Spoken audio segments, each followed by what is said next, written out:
Composite function. What is composite function?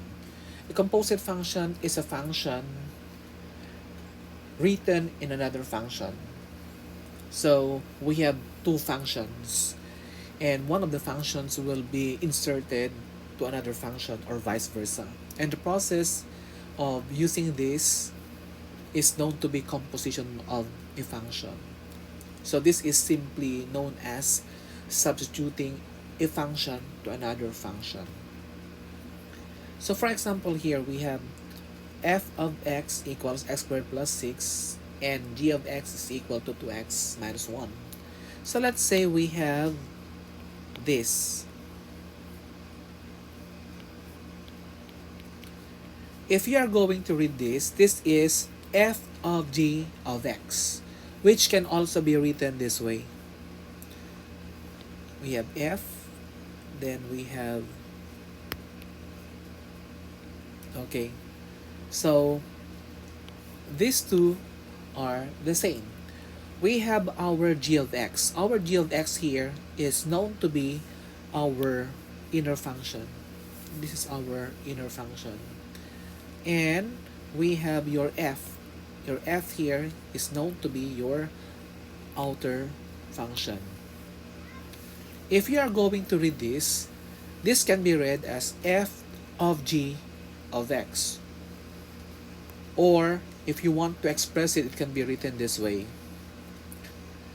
And the other way of reading this, it can also be read as the g function of x, or the inner function g is the outer function of f. That's the other way of reading it. And we have to take note that the product of f and g of x is not equal to, we have this.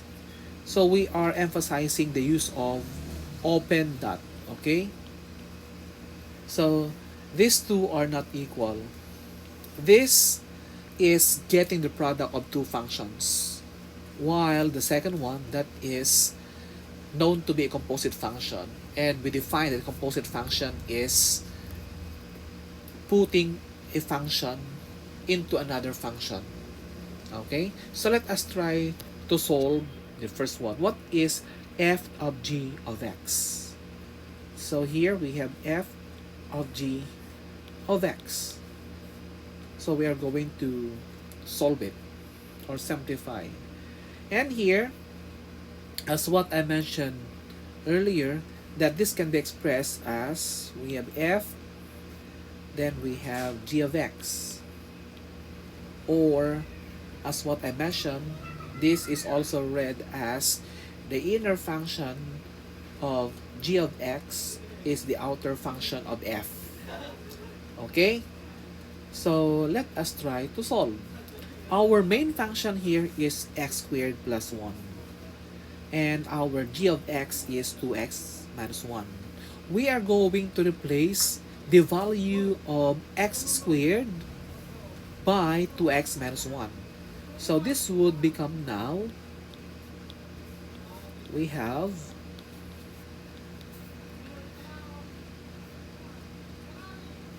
two x minus 1 squared plus 6. So I got 2x minus 1 from g of x. And the value of g of x will be inserted in our main function f of x. Okay? Then let us simplify by simply using your FOIL method. This would be equal to, we have 4x squared using your FOIL. Then we have minus 4x plus 1 plus 6. Then let us simplify. We have 4x squared minus 4x. Then just add this one plus 7. So that is the answer of f of g of x. Maybe you're wondering, how come that I got this simplification from the square of 2x minus 1? Remember that we have 2x minus 1 multiplied by 2x minus 1 using your FOIL method. So you multiply this 2x and 2x, that will become 4x squared, then 2x times negative 1, that's minus 2x, then negative 1 times 2x, that will be minus 2x, then minus 1 times minus 1, that will be equal to plus 1. Then let us combine like terms, so we have 4x squared minus 4x plus 1. Here it goes. Okay, so we have 4x squared minus 4x plus 1. So that is now the value of f of g of x. How about if we have g of f of x? So here, our main function now will be g. And our inner function would be f of x. So this can be written as g of f of x. Okay, so let us try to find out the value of this. What is our g of x? Our g of x here is 2x minus 1. Okay, and our f of x is x squared plus 6. X squared plus 6 now will be used to 2x minus 1. So we have here 2 times the value of our f is x squared plus 6. X squared plus 6. Then we have minus 1. Minus 1. Okay, so simplifying this, we are just going to distribute the value of this. That would become now 2 times x squared, that would be 2x squared. Then 2 times 6, that is equal to 12. Then minus 1. Combine like terms, we have 2x squared plus 11. That is now the value of g of f of x.